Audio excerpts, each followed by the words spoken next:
Assalamualaikum warahmatullahi wabarakatuh. Halo teman-teman, apa kabar kalian semua?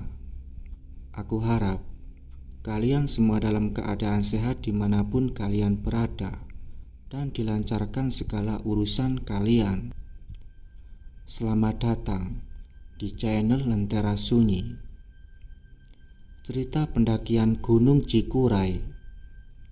Kali ini, admin akan menceritakan kisah pendakian Nenek dan kawan-kawan ke Gunung Cikuray via Bayombong, yang merupakan jalur paling ekstrim dengan treknya yang curam dan terjal. Terletak di Desa Cintanagara, Kabupaten Garut. Admin akan menceritakan kisah pendakian mereka melalui sudut pandang Nenek. Perkenalkan, namaku Nenek. Seperti teman-temanku biasa memanggilku. Kali ini aku akan mencoba menceritakan pengalamanku saat mendaki Cikuray bersama teman-temanku pada tanggal 6-8 Februari 2015 lalu. Sejujurnya, selain tangisan si cantik dan senyuman manis bapak bersepeda ontel, ingatanku tentang pendakian itu sudah samar-samar. Namun karena mendapat bantuan dari Mas Oki dan Mas B, temanku yang juga mendaki bersamaku saat itu, maka akan kucoba menceritakannya. Oh iya, beberapa nama akan kusamarkan karena beberapa alasan. Awalnya, kami berniat mendaki Papandayan, tapi karena Papandayan ditutup karena ada relokasi pedagang, akhirnya kami alihkan ke Gunung Cikuray. Acara pendakian kali ini merupakan pendakian pertama untuk B, Richard, Jesse, dan Oki.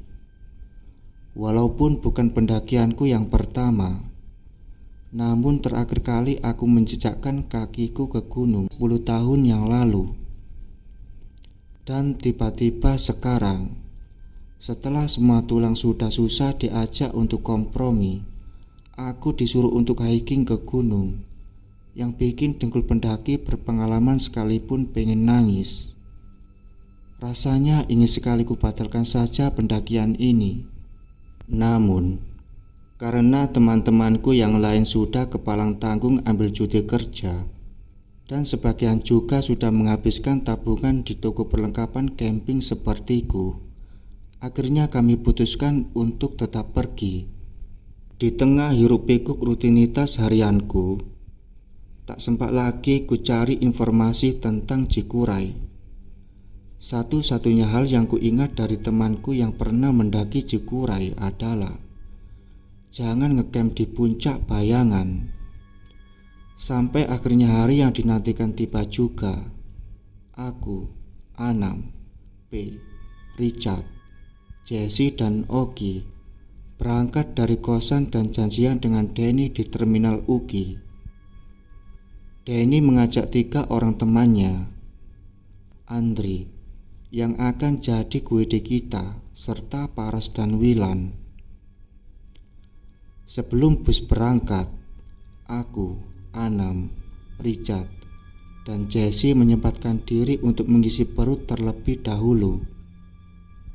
Setelah mengisi perut dan membeli cemilan, kami langsung memasukkan barang ke bus dan menunggu sebentar di dalam bus sebelum akhirnya bus itu melaju menuju Garut. Di rumah itu, kami disambut oleh suami istri yang sudah berumur, yang sampai saat ini walaupun aku merindukan mereka, aku tak tahu siapa nama mereka. Kami memanggil mereka emak dan apa.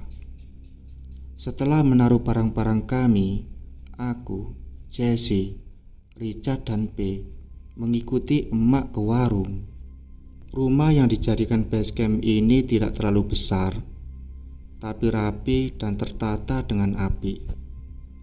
Ada warung kecil untuk menyantap gorengan, dan ada langgar kecil dalam satu halaman yang sama. Jadi para pendaki tak perlu repot untuk mencari tempat lain. Mak, kami pamit naik dulu ya. Nanti setelah turun, kami kesini lagi, Mak, kataku. Iya, Ning, hati-hati ya. Jangan lupa berdoa di jalan, biar lancar sampai turun lagi. Setelah cium tangan, kami pun beranjak meninggalkan rumah emak dan abah. Kira-kira pukul 8:30 pagi, saat kami memulai perjalanan, kami jalan perlahan sembari berbincang dan menikmati pemandangan. Tak lupa bertegur sapa dengan para petani yang lalu lalang di jalur yang sama dengan kami. Sekitar sejam sudah kami berjalan, tapi kami masih di perkebunan warga. Maklumlah, jalur yang nanjak membuat paru-paru para pengisap si super kembang kempis. Karena di sini tidak seramai perkebunan yang dibawa, jadi kami berniat beristirahat sebentar. Di tengah peristirahatan kami, sayup-sayup aku mendengar suara perempuan menangis dari kejauhan. Tanpa berniat mencari sumber suara, kusenggol Anam dengan memberikan isyarat lanjut. Dan sepertinya dia paham maksudku. Kita jalan lagi yuk, istirahat di atas saja, katanya. Ada yang nangis ya, kata Wilan tiba-tiba.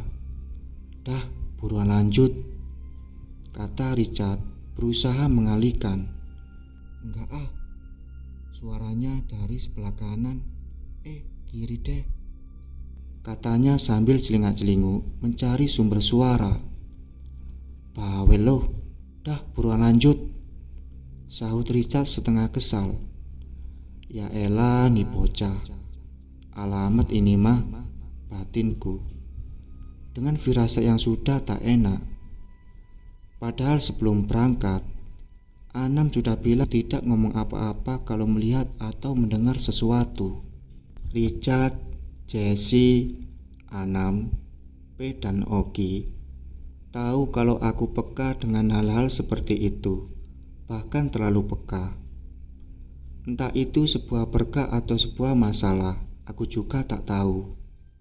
Yang jelas, beberapa dari mereka sudah menekankan padaku untuk tutup mulut kalau aku melihat orang dengan pakaian aneh atau mendengar apapun.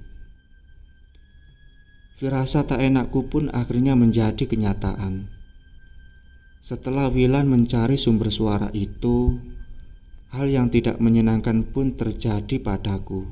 Dia tak langsung menunjukkan diri padaku, tapi dia mengikutiku sepanjang jalan, terkadang sambil menangis, terkadang sambil berbicara dengan riangnya, seperti orang yang sedang berbicara dengan temannya. Terkadang memberikan gambaran tentang hidupnya padaku, seperti sebuah slide film yang terputus-putus. Fokusku benar-benar teralihkan silih berganti karena si cantik hantu itu. Istirahat dulu dong, pintaku pada teman-temanku. Aku benar-benar kelelahan, baik fisik maupun mental.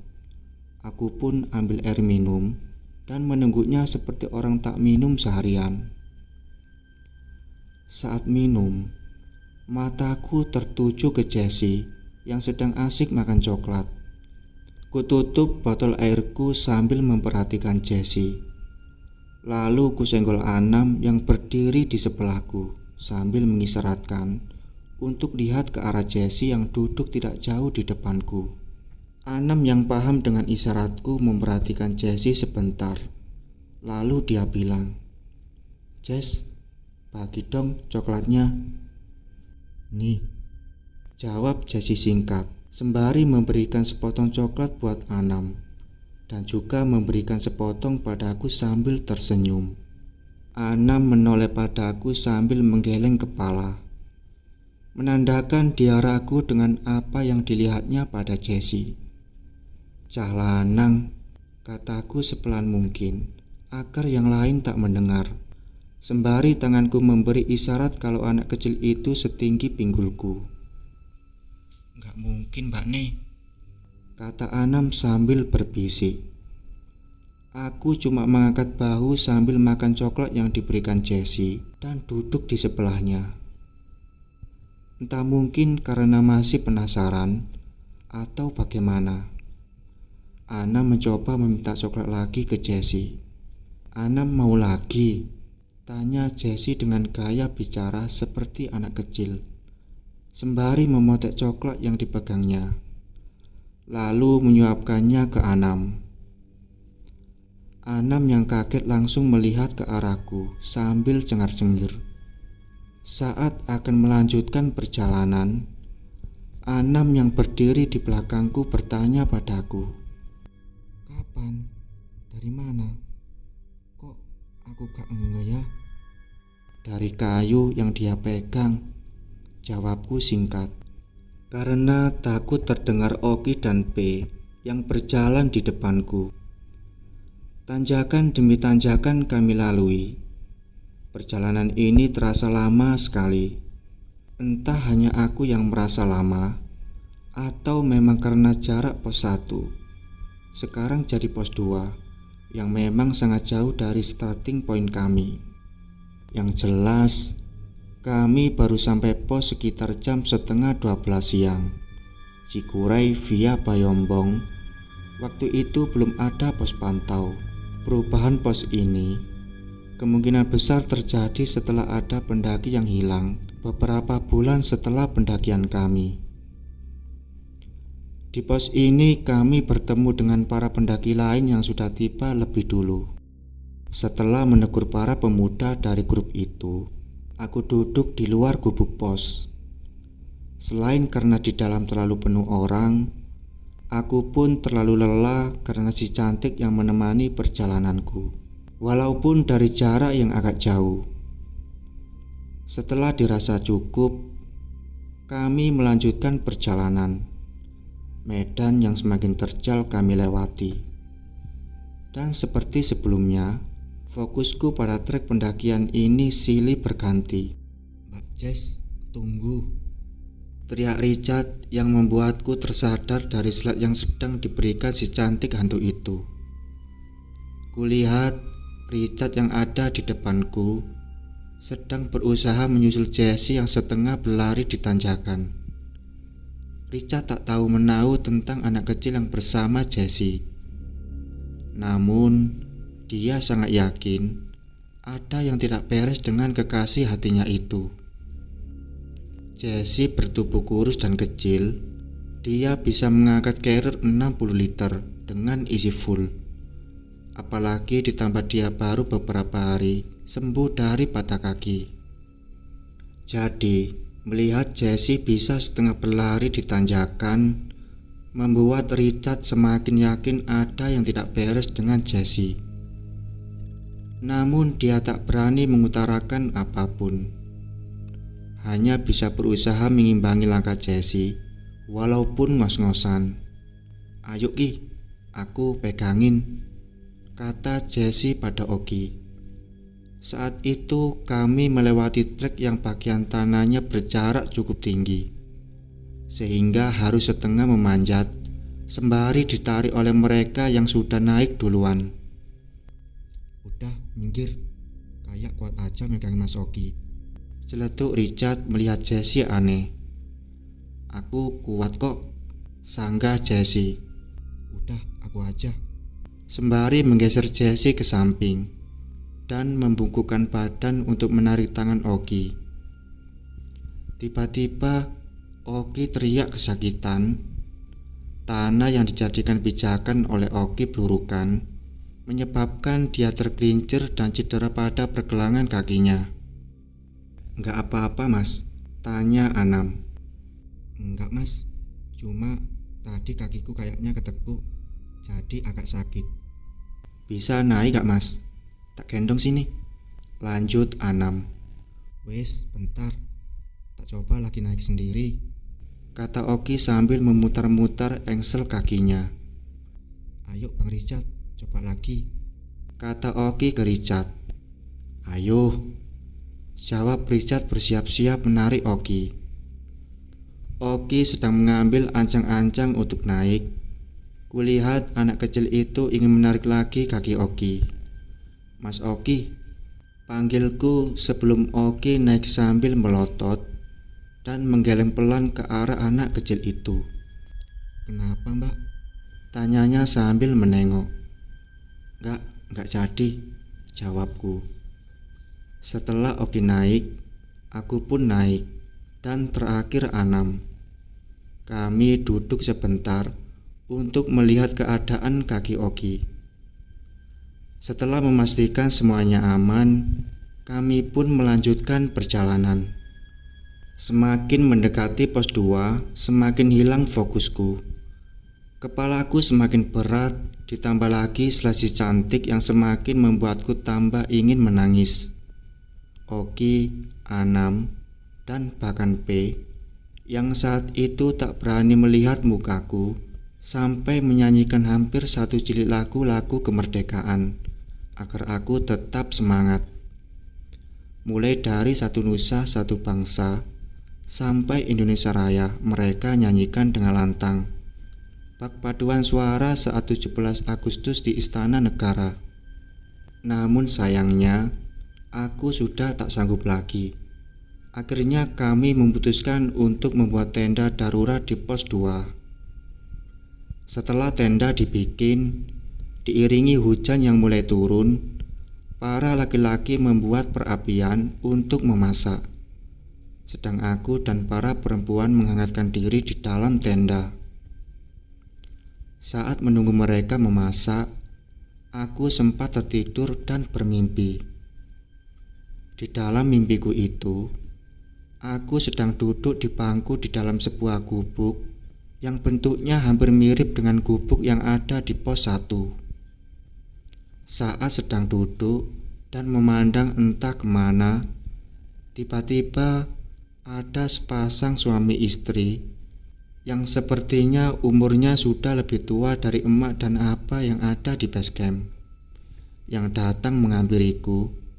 Beliau berdua mengucap salam dan bertanya padaku, sedang apa aku di sini. Aku katakan kalau aku sedang melakukan pendakian dengan teman-temanku. Dalam mimpiku itu, kami tertawa dan membicarakan banyak hal. Namun tak banyak yang dapat kuingat setelah aku bangun. Kalimat yang dapat kuingat dari pembicaraan itu hanya pesan dari mereka berdua agar aku tidak melanjutkan perjalanan naik. Jessie membangunkanku dan membawakan minuman hangat untukku. "Jess, gua minta coklat dong," kataku yang melihat dia asik makan coklat. "Udah habis, Bu, tinggal ini aja," sambil cengar-cengir dan menunjukkan sepotong coklat yang sedang digigitnya.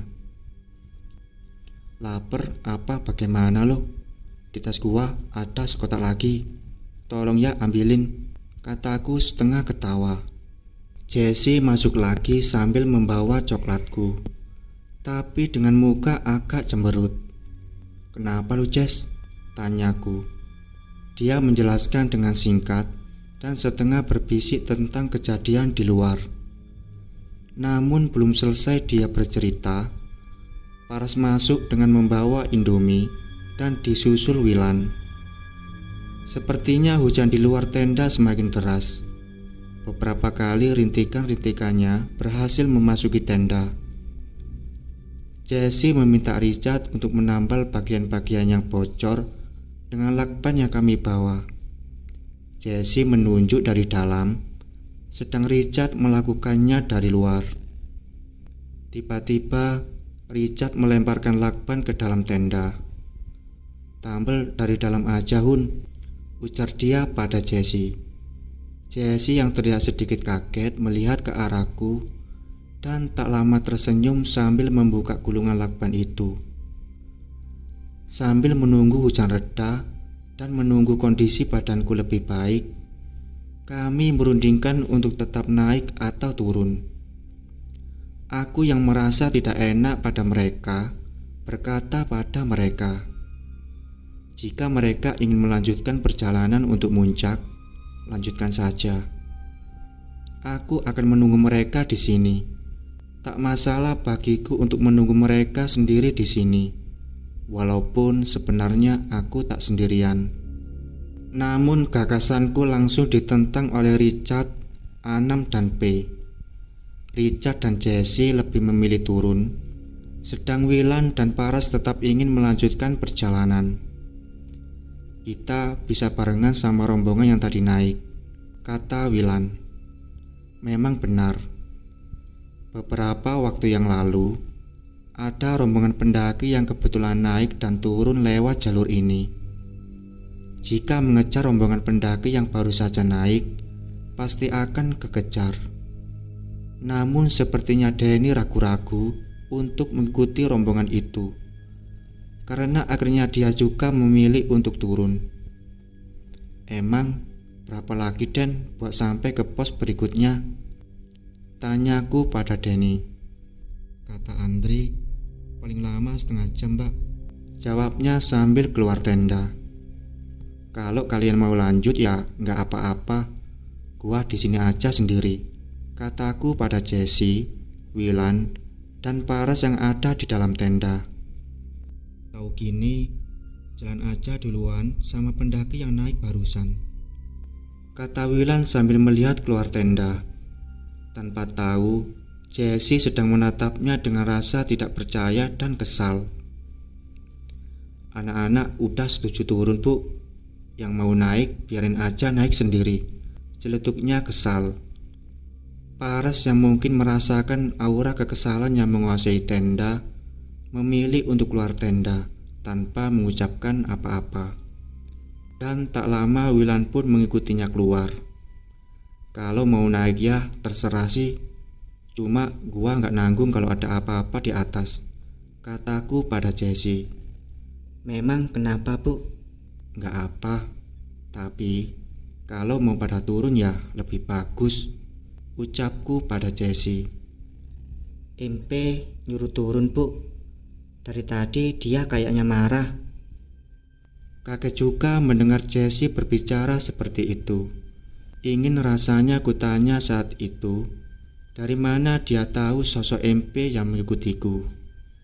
Namun, kuurungkan niatku untuk bertanya dan hanya mengangguk saja. Bingung ya soal MP. MP ini panggilanku untuk salah satu kakek yang menemaniku sejak aku lahir. Jadi menurut mereka yang mengerti tentang ilmu spiritual, ada dua sosok yang menjagaku sejak aku kecil. Namun kebanyakan orang hanya mampu melihat sosok yang aku panggil Simba. Sedang sosok si MP ini hanya terlihat seperti siluet lampu neon saja. Dan sepanjang ingatanku, hanya abang angkatku dan Devin ponakanku yang bisa melihat sosok MP ini dengan sempurna. Tenda telah dirapikan. Kami semua memilih untuk turun. Saat hendak turun, Jesse terlihat sedang sedikit berargumen dengan Wilan perihal kayu yang dijadikan tongkat. Richard coba menenangkan Jesse. Jesse yang sudah kepalang kesal langsung mengambil kayu yang dia pakai saat naik tadi dari Wilan dengan sedikit menariknya dan langsung berjalan menghampiriku. Ayo Bu, kita jalan, ucapnya dengan raut wajah yang masih kesal. Aku mengikutinya disusul Anam, P, dan yang lainnya. Di pos 1 kami kembali bertemu dengan para pendaki yang melewati kami di pos 2. Mereka sedang asik ngobrol sambil menyeruput minuman hangat. Setelah para pria bertegur sapa, kami pun menjalankan aktivitas masing-masing. Hanya saja kami sedikit terusik dengan cara bicara dua orang dari kelompok mereka. Sepanjang obrolan mereka, kerap kali aku dengar nama-nama binatang atau kata-kata kasar keluar dari kedua orang itu. Bukan bermaksud menguping, tapi mereka sendiri berbicara dengan suara yang cukup keras, yang membuat siapapun yang ada di pos kecil itu pasti bisa mendengar omongan mereka. Mbak nih, kompasnya rusak, kata Anam tiba-tiba. Rusak gimana? Kompas baru dipakai kok, jawabku bingung. Mas Anam salah kiblat lagi mbak. Tadi pas sholat diteriakin sama bapak-bapak. Kayaknya sih petani, celetuk Oki. Lah kok bisa? Terus gimana? Tanyaku. Iya, ini gara-gara kompas. Karena udah tanggung ya dilanjuti sholatnya, ujar Anam. Emang harusnya kiblatnya kemana? Tanyaku. Dan dijawab Oki dengan menggerakkan tangannya menunjukkan arah kiblat. Lah ini bener. Ah Mas Anam aja kali yang gak ngerti pakainya, kataku setelah mengecek arah barat di kompas. Sudah sesuai dengan arah yang ditunjuk Oki. Lah tadi arah baratnya gak ke situ, ke arah sana, sangga Anam sambil menunjuk arah selatan. Tapi ya udahlah, ada yang minta disolatin mungkin, lanjutnya tak acuh. Sekilas kulihat lirikan mata Anam tepat mengarah ke tempat di mana si cantik hantu itu berdiri. Entah memang kebetulan, entah memang dia melihat si manis. Cuma dia yang bisa jawab. Sudah lumayan lama kami di pos 1. Sepertinya hampir semua perbekalan makanan yang dibawa kami habiskan saat itu, agar tas kami lebih ringan. Rasanya hanya tinggal tersisa beberapa renceng kopi di tas kami. Saat hendak membereskan perlengkapan untuk melanjutkan perjalanan, Oki berkata, turunnya nanggung kalau sekarang, ntar aja habis maghrib. Gak kemalaman ntar, kata P. Enggak lah. Setelah sholat maghrib, kami pun melanjutkan perjalanan. Istirahat yang cukup dan perbekalan yang sudah ludes masuk ke dalam perut membuat kondisi kami kembali fit seperti awal lagi. Sinar-sinar dari senter yang kami gunakan menyinari perjalanan turun. Karena hujan tadi siang, kondisi jalan sedikit agak licin. Beberapa kali aku merelakan belakang celanaku berciuman dengan tanah, sampai tiba di sebuah turunan lain yang saat pertama kulihat hanyalah akar yang menjalar. Namun ketika kulihat lagi, itu bukanlah akar, melainkan kaki-kaki yang menjulur dari mereka yang sedang duduk selonjoran sambil bersandar di tanah yang atasnya ditumbuhi alang-alang. Satu persatu dari kami mengikuti Andri secara bergantian sampai tersisa Wilan, aku, dan Anam di belakang. Wilan pun mengikuti gerakan Andri. Hanya sayangnya dia pegang dahan yang berbeda dengan yang dipegang Andri dan yang lainnya. Dan itu bukan hanya dahan, melainkan lengan salah satu yang sedang duduk di situ. Ketika Wilan hendak melangkah dengan berpegangan pada itu, entah karena apa, tapi tiba-tiba saja dia jatuh, membuatku sedikit tercekat kaget. Namun kutahan teriakanku. Andri dan Denny membantu Wilan berdiri, sedang dahan yang putus dipegang Wilan dibuangnya begitu saja. Aku diam terperangah melihatnya. Ayo mbak, giliran mbak, Ana menyadarkanku. Permisi mbak, cucu numpang lewat, ucapku dalam hati. Aku berpegangan pada dahan yang beneran kulihat dahan, namun tetap saja harus melewati mereka. Jadi ku coba melihat ke bawah agar mataku tidak bertemu pandang dengan mereka. Matiin senternya, teriak Andre.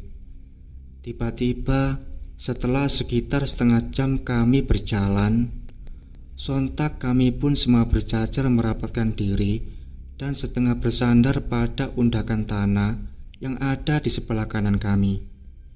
Dari kejauhan ada sesuatu yang menyerupai mata berwarna merah.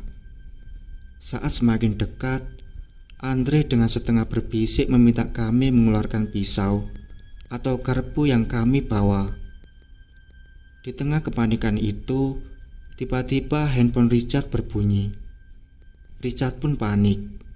Bahkan saking paniknya, dia sampai lupa cara mematikan handphonenya sendiri. Alhasil hanya di backup speakernya sampai telepon itu mati sendiri. Dengan terburu-buru, dia mengeluarkan peralatan makan lipatnya. Namun bukannya pisau atau garpu, malah sendok yang dikeluarkannya. Setelah dirasa cukup kondusif, kami pun kembali melanjutkan perjalanan. Kami berjalan sambil menahan tawa karena ulah Richard. Turunan demi turunan kami lewati. Beberapa kali persimpangan pun kami lewati. Walaupun rasanya simpangan itu sama, tapi tak terlalu kupikirkan, karena aku yakin Andri pasti lebih paham. Andri sebagai GWD kami, perlahan tapi pasti, merasa kelelahan dan merasa kalau rensilnya semakin berat. Akhirnya di sebuah persimpangan yang bentuknya hampir mirip, saat kami melihat mata tadi, Andri meminta untuk berhenti sebentar. Di bagian yang tanahnya agak lebar, Andri terlentang dengan menggunakan carrier sebagai penumpu punggungnya. Kulihat dia berbicara dengan Richard dan Danny. Namun aku tak mendengar apa yang dibicarakan mereka. Sedang yang lain bersandar pada tanah yang seperti dinding dengan alang-alang di atasnya. Jalur ini masih merupakan jalur turunan. Jalan setapak di sebelah kanan adalah tanah padat seperti dinding setinggi 1 meteran dengan alang-alang yang tumbuh di atasnya. Sedangkan sebelah kiri bisa dikatakan jurang, namun yang jelas jarak antara tempat kami berdiri sampai ke tanah di bawah sekitar 10-15 meter. Dan sepertinya itu bekas lahan pertanian yang dipakai warga, karena banyak sayuran mati berserakan di bawahnya. Yang menjadi tempat Andri duduk merupakan pertigaan buntu, tanah yang agak lebar di sebelah kiri, dan jalan setapak ke arah kanan yang mengarah ke sebuah bangunan bekas gubuk dengan tenda warna biru. "Bentar ya," kata Andre. Kami yang mendengar hanya bisa menunggu Andre sambil bersandar, sekalian istirahat. Ku dengar Oki, Anam, dan P berbicara. Namun aku tak memperhatikan apa yang dibicarakan oleh mereka. Di belakang dari tempatku, melihat mereka seperti sedang berbicara dengan kedua ibu itu. Mungkin dia tanya jalan kali, batinku waktu itu. Terbukti selang beberapa detik, Andri memberikan instruksi untuk jalan. Ibu-ibu itu pun seperti hendak berjalan ke arah kami. "Itu ibu-ibu pada lewat mana ya?" Perasaan gua, kakak miringan badan, batinku. Seperti yang aku gambarkan sebelumnya, jalan ini jalan setapak yang sebelah kirinya jurang atau lubang dalam. Jadi jika dua orang lewat dari arah yang berlawanan, pasti harus saling memiringkan badan. Sedang aku tak merasa pernah memiringkan badanku, dan pertigaan itu pertigaan buntu. Jadi tak mungkin juga kedua ibu itu ke sana. Sudahlah. Aku tak ingin ambil pusing lagi. Ku kembalikan fokusku ke jalan setapak agar dapat mengimbangi langkah teman-temanku. Sepertinya Andri sudah mendapatkan kembali fokusnya, karena perjalanan kami menjadi lebih cepat dari sebelumnya. Bahkan sampai ada jarak yang lumayan jauh antara kami. Tunggu sebentar," teriak Danny di belakangku. "Berhenti dulu, rapat, tunggu yang lain," ujar Andri. Di bagian depan ada Andri, Jesse, Richard, Wilan, Paras, dan aku. Di belakang agak jauh dari tempatku berdiri ada Anam, Oki, P, dan Danny. "Kenapa, Den?" tanya P. "Helmnya mati, gua kagak kelihatan jalan." Coba lihat, ujar P memberikan senter pada Denny dan membuka tempat baterai headlamp Denny, mencoba mengganti baterainya. Saat P sedang mencoba mengganti baterai, Oki menunggu mereka dengan jarak beberapa langkah di depan.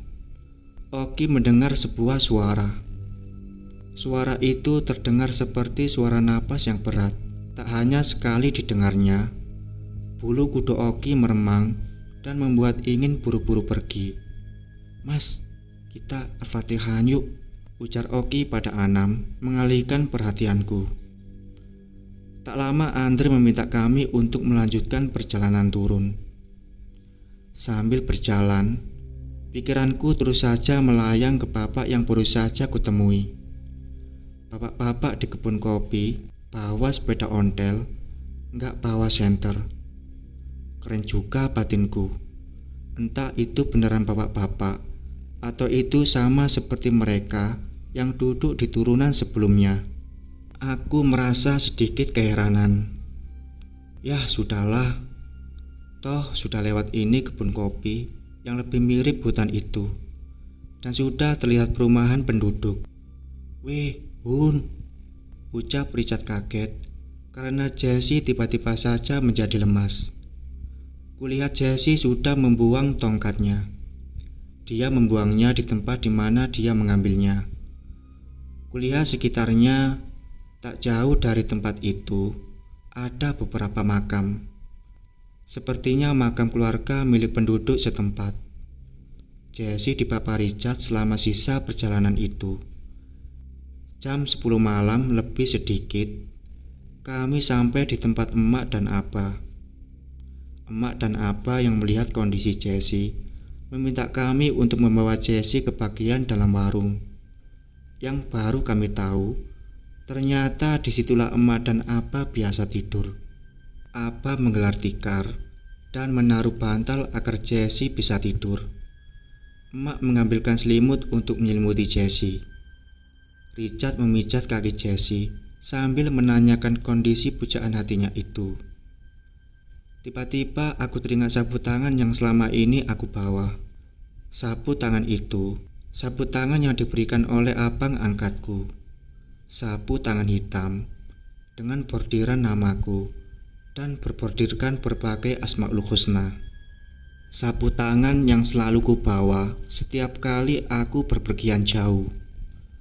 Ku ambil sapu tangan itu dan menaruhnya di bawah bantal Jessie. "Jaga-jaga saja, takut ada yang lain kececer," ucapku pada Jessie. Jessie tersenyum sambil menunjuk ke arahku. "Udah, pergi," kataku. Sepertinya Jessie melihat saat si manis sedang memelukku dan tiba-tiba menghilang. Tapi aku tak yakin apakah Jessie melihatnya atau tidak. Sementara Richard sedang berbicara dengan emak, Abah melihatku dengan senyum yang tak kupahami dan beranjak keluar.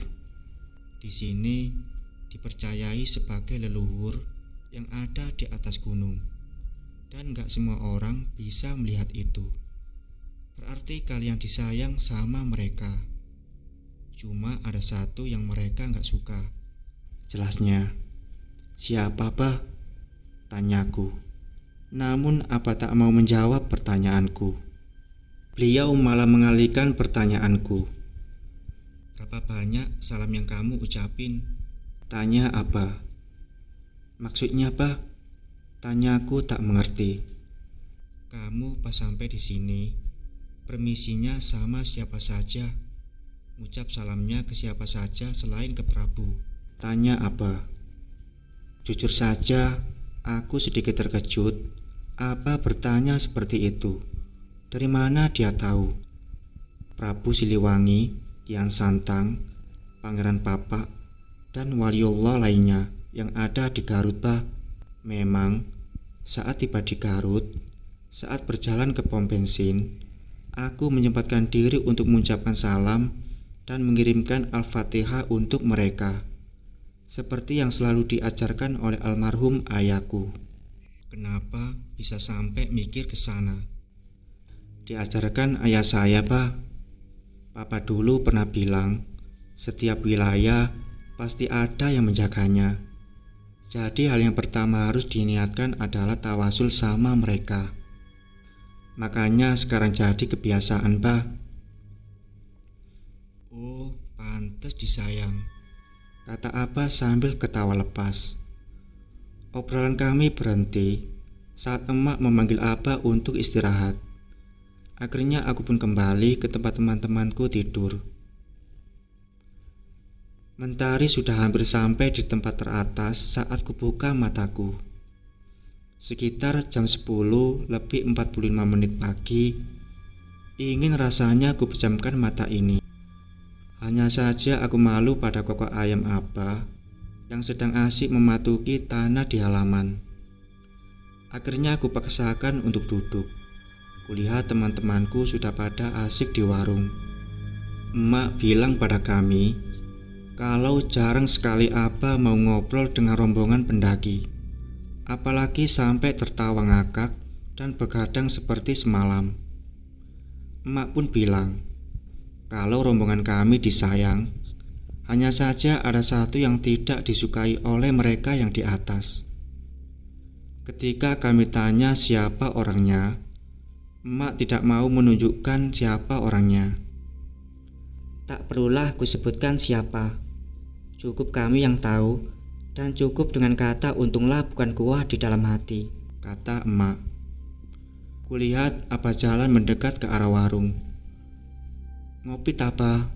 Tanyaku. Teh manis saja, Neng, ujar Abah. Kulirik Jessie, kemudian aku bilang, Neng, teh manisnya buatin untuk apa? Sambil cengar-cengir, Jessie melayangkan tinju seolah ingin memukulku. Tapi dibikinkannya juga teh manis untuk Abah. Bah, memangnya di atas ada kuburan ya, Bah? Tanyaku pada Abah. Iya, ada, Neng, jawab Abah. Oh, pantesan. Emang kenapa, Bu? Tanya Jessie. Semalam Mas Anam melindur. Saya bangunin, takut ada apa-apa. Gak lama Mas Anam saya bangunin. Si Wilan juga ngelindur, tapi tangannya kayak orang main pencak silat. Apa? Jangan-jangan itu kakek nenek yang ada di mimpiku, batinku saat itu. Saat Abah bilang ada makam suami istri di atas sana. Tapi ya sudahlah, tak perlu kupikirkan. Yang perlu kuingat hanya pesan dari mereka saja. Pesan yang diberikan dalam canda dan tawa singkat di mimpiku, tentang siapa dan apa mereka tak jadi masalah untukku. Emang di atas ada air terjun ya, Pak? Tanyaku lagi. Namun kali ini Abah hanya tersenyum saja dan berjalan menjauh dari warung tanpa menjawab pertanyaanku. Air terjun apaan, Bu? Tanya Jessie saat kami berpandangan bingung dengan arti senyum Abah. Di salah satu slide yang dikasih lihat cewek hantu itu, ada air terjunnya, kataku yang hanya bisa memandang keluar halaman. Akhirnya, pick up yang menjemput kami untuk ke terminal pun datang. Tiba waktunya untuk kami pulang ke Jakarta berpamitan dengan Abah dan emak. Betapa besar rasa terima kasihku pada emak dan Abah atas semua keramahan dan perhatian mereka selama kami di sini. Beberapa hari kemudian setelah pulang, kami pun kumpul di tempat Anam dan P. Di situ salah seorang temanku yang tidak ikut pendakian juga datang. Oki menunjukkan sebuah foto padaku. Ini bukan yang Mbak Ni lihat. Iya, Mas. Aku agak sedikit terkejut. Oki bisa punya foto itu. Kami pun menceritakan kembali cerita kejadian itu. Suara menangis yang kami semua dengar, kecuali Oki. Slide-slide yang ditunjukkan si manis hantu itu, termasuk kepanikan Richard saat HP-nya tiba-tiba nyala. Sedang Anam hanya melihat siluet. Lalu yang pada trek berakar, yang kulihat seperti petani yang sedang istirahat, Jessie hanya melihat potongan kaki dan tangan, Sedang Anam hanya melihat kilatan-kilatan saja. Sedang kenapa Richard tiba-tiba melempar lakban saat nambal tenda? Itu karena dia melihat dua pohon yang ada di situ berubah menjadi gapura. Kami menceritakan semua kejadian dari awal sampai akhir, termasuk tentang sabut tangan yang kutaruh di bawah bantal Jessie. Kenapa ya bisa sampai kayak gitu? Tanya Anam. Ya, semua itu gara-gara ada yang bawa jimat, kata temanku itu. Maksudnya gimana, Mas? Tanya Anam lagi. Ya, itu Mbak Ne bawa apa? Tanyanya padaku. Sabut tangan. Jawabku bingung. Lah iya, itu sabut tangannya jimatnya. Ujarnya membuatku tak percaya. Hah? Apa? Gak salah, Mas. Saya gak pernah anggap itu sebagai jimat loh. Cuma sabut tangan biasa. Lah, itu kan Mbak Ne yang beranggapan. Tapi kan berbeda dengan mereka yang halus, ujar temanku itu. Teman-temanku yang lain masih bercerita tentang kejadian di Cikuray. Tapi aku malah jadi kepikiran dengan ucapan temanku itu.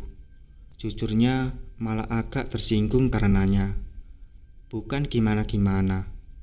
Ya, mungkin memang untuk sebagian orang itu terlihat seperti jimat. Tapi aku sendiri tidak pernah menganggapnya sebagai jimat. Aku hanya menganggap itu hanya sebuah sabut tangan yang bersulamkan namaku dan beriaskan Asmaul Husna di sudut-sudutnya. Lagi pula, jika dikatakan kesialan ini atau mereka tidak suka karena sabut tangan yang aku bawa, apakah mungkin mereka akan bercanda denganku di mimpiku dan si bapak bersepeda ondel itu akan tersenyum manis padaku? Dan lagi pula, sejak kapan Asmaul Husna dapat membawa kesialan seperti ini? Ya sudahlah, aku tak mengerti. Itulah kisah pendakian Nenek dan kawan-kawan saat mereka mendaki Gunung Cikuray pada tahun 2015. Ambil pesan dan manfaat agar kita bisa mengambil hal positif dari kisah mereka. Wassalamualaikum warahmatullahi wabarakatuh.